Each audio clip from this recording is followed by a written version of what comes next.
નમસ્કાર સૌ પરિવારજનોને હોળી ધૂળેટીની ખૂબ ખૂબ શુભકામનાઓ।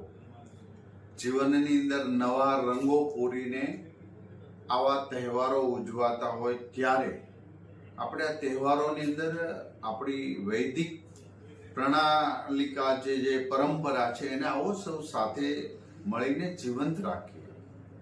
આ હોળી દહન ગૌશાળા દ્વારા ગોબરની સ્ટીક બનાવવામાં આવે છે, જે વૈદિક રીતે યજ્ઞમાં પણ ગાયના ગોબરનું છાણા જે ખૂબ પવિત્ર મનાય છે।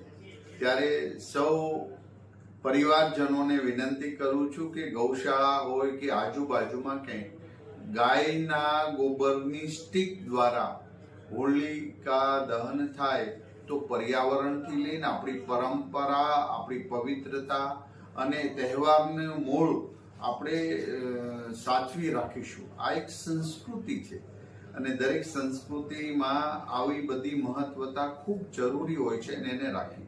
બીજી વાત એ કરવા માંગુ છું કે કેમિકલ યુક્ત કલરો કોઈ પણ વાપરે નહીં, માત્ર સ્વચ્છ પાણી અથવા તો સાદા કલરો અથવા તો નેચરલ કલરોનો ઉપયોગ થાય, જેથી કરીને દર વર્ષે અનેક એવા કેસો આવે છે જે આંખમાં કેમિકલ પડે, સ્કિન પર કેમિકલની અસર થતી હોય છે।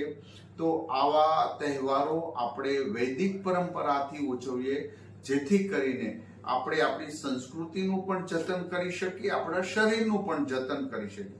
માટે ખૂબ ડેન્જરસ કલરો, કેમિકલ યુક્ત કલરોનો પણ ઉપયોગ આપણે બંધ કરીએ એવી વિનંતી કરું છું। ફરી વખત સૌ પરિવારજનોને હોળી ધૂળેટીની હૃદયપૂર્વકની શુભકામના પાઠવું છું। અસ્તુ।